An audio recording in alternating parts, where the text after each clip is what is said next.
Although I've been called a fool and naive, I think that people can sit down and discuss any issue and find common ground.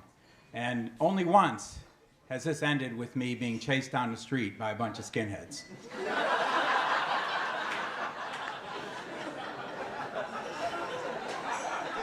It was the early 1990s in Detroit Public Schools before the state came over and tried to destroy us. Actually had a surplus of money, was reopening schools, and one of those was in my old neighborhood. They're going to reopen Leslie Elementary as Malcolm X Academy.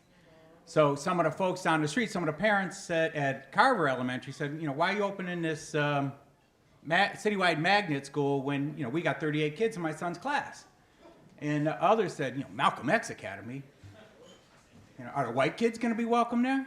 Because my neighborhood at the time was 90% white. And no matter how you feel about these questions, it's the kind of thing that reasonable people could sit down and resolve, like that.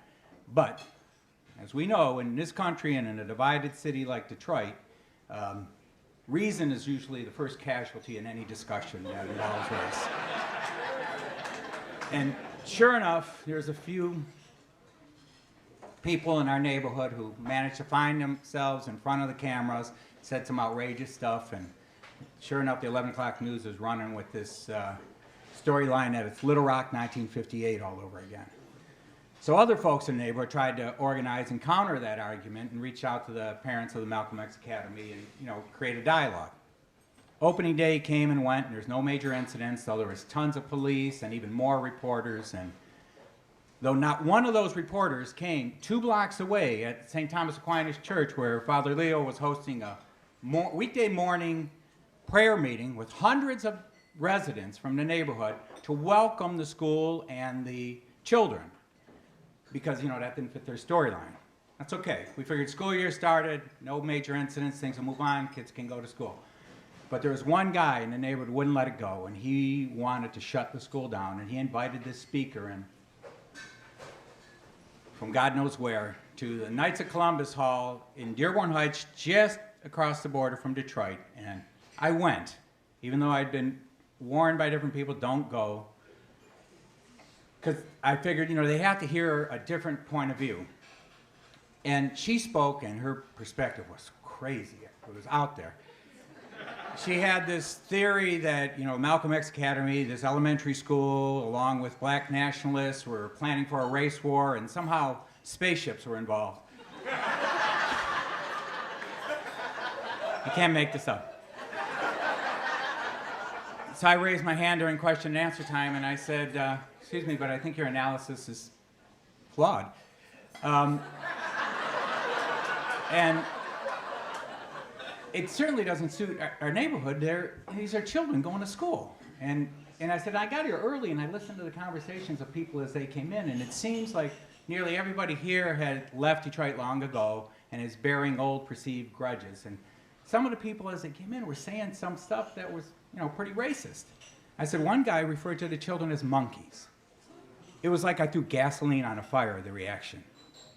And meeting ended shortly thereafter, and all these angry faces were coming towards me. Except for the guy who's made the monkey comment, who was right in front of me. And I didn't call him out, I could have. And I see his mortified face exiting towards the door, and as he's leaving, he goes back by these 4 big guys, well, bigger than me, and wearing army boots, shaved head, and one of them's wearing a swastika. And they're staring over at me, and I'm like, shit. And my buddy Jim had met me there, and he's a lot bigger than me, and these crowd, they're yelling at us, and one guy's poking me in the chest and calling me a liar, and Jim's laughing at him, but, and I'm scared. My heart is racing, I'm sweating, but now I feel like a fool because Jim's laughing at him. I'm thinking, should I be this scared? I'm scared. Should I be this scared? I'm still trying to reason with the folks, and anyways, eventually they petered out, and folks left, and Jim and I leave, and we head out to the car. He's parked on the side. I'm parked in the grocery store lot across the street. And I almost asked him to walk me to my car, but I would have felt like too much of a wimp. So I said, all right, I'm good. And as I step towards the street, a car pulls up, and the door throws open, and the guy jumps out, and he says, get in the car. And I know the driver, the woman driving, and she says, they're waiting for you. And she nods across the street, and I see those guys with the shaved heads across the street, 3 of them in the car, one standing out leaning on the car, and they're looking at me. But I don't know this other guy holding the seat open. I don't know the person in the back seat. There's no way in hell I'm getting in this car.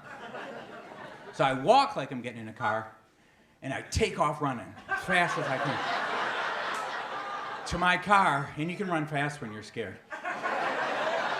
I get in the car, I head out the other way to the parking lot. They turn around. You're driving down Warren Avenue. I get to a stoplight, and the person in front of me won't make a right turn on a red. And I see them, both cars pull up a few cars behind. I pop over the curb, cut through the gas station, turn off my lights, and I zigzag through the alleys and in and out dark streets and home to my wife. You know, a few days later, I get a call from the head of the parent group at Malcolm X. He'd heard what had happened, and he's checking to see if I'm okay. Everything's all right. Embarrassed, as afraid as I was, but you know, looking back 20 years later, I still believe people can sit down and talk about anything. But I've learned that context and the setting, you know, can make the difference between common ground and running from a beating.